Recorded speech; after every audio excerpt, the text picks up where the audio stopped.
story defining courage and resilience, a story of standing up and defending our constitutional rights, a story of my father, my hero, Shafiqul Islam, a story, the right to live with religious freedom, the right to live in harmony with mainstream people.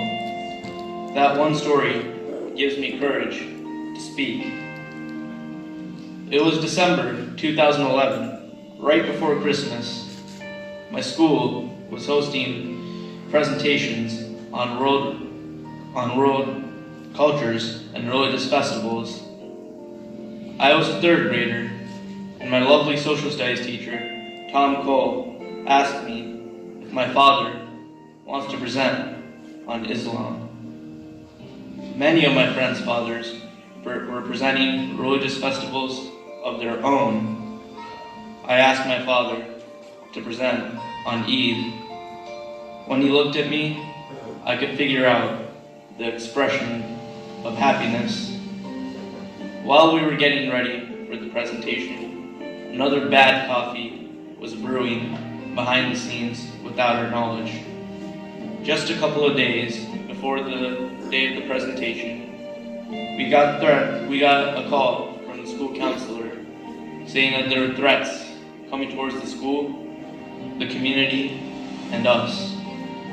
Hateful emails and calls were coming from anonymous sources to stop any presentation on Islam. The school wanted to hear from us about our decision regarding presenting with the recent developments. Our firm decision was going to the presentation, ignoring all kinds of threats. After hearing our decision, the school was preparing and engaging us with tense updates every hour. A 4-foot-tall, 8-year-old kid was confused and puzzled at the time. That little kid understands a little bit more now about that complex world. That kid is standing in front of you, and that kid is me. We saw one of the emails, and after seeing the email, we were more determined to present something on Islam. One of the sentences in the hate email hurt us so much that it made us desperate.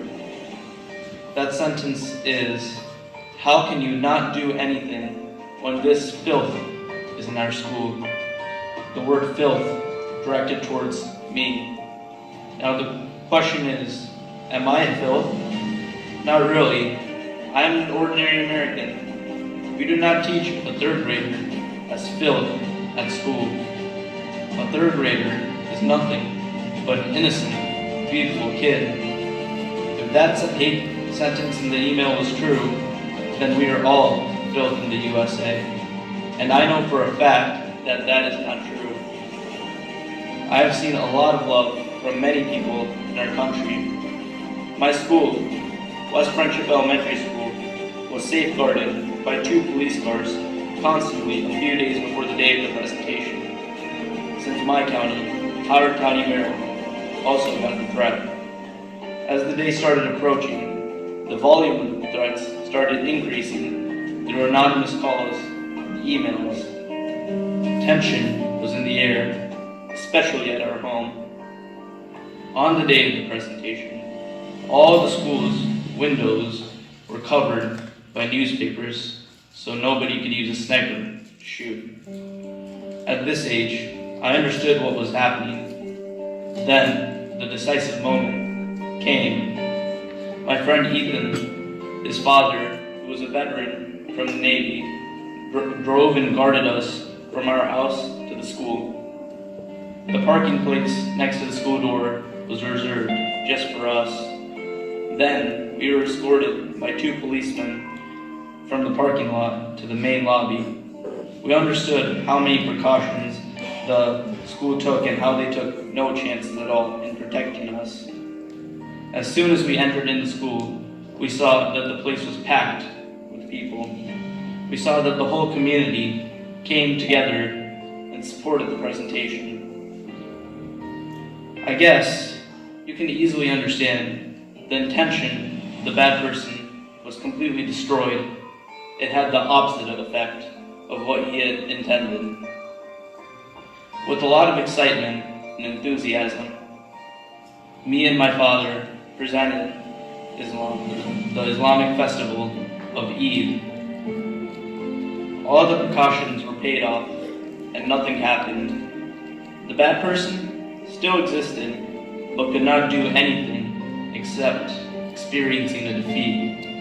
We came home as victorious for not surrendering to the bully. After all, a deep thought clouded in my father's mind. He saw a few bad elements in our neighborhood and in our school, which could be suspect for the misdeed. He was thinking about the safety of mine. How can I go alone on the school bus? What will happen to me during recess on the school playground?